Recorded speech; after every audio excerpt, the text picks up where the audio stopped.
បាទសួស្តីបងប្អូនអរគ្នាថ្ងៃនេះគឺយើងសូមបង្ហាញអំពីការ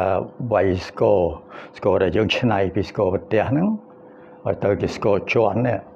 ហើយយើងរៀនវាយលេងតាមចង្វាក់ Bolero តាមចង្វាក់ផ្សេងៗតែក្នុងវីដេអូនេះគឺចង់បង្ហាញអំពីចង្វាក់ Bolero ដែលអមដោយចម្រៀងមួយដែលច្រៀងគោកហើយលាយជាមួយនឹងឧបករណ៍ភ្លេងតិចដើម្បីបដើហើយយើងបញ្ចូលស្គរនេះជាមួយណាតោះសូមជួយស្ដាប់ណាតោះចូលចា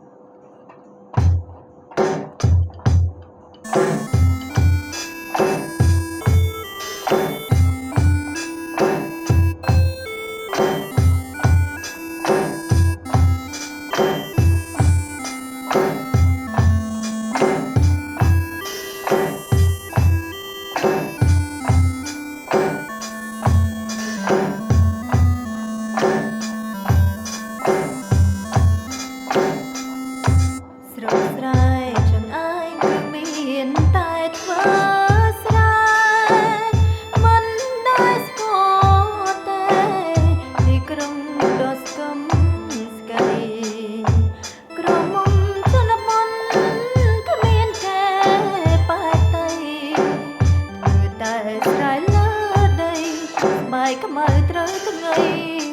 រោបខែ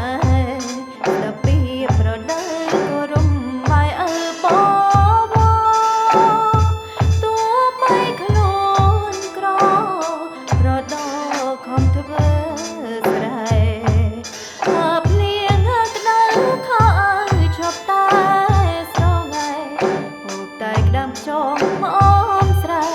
មិនដែលបានហូបនៅ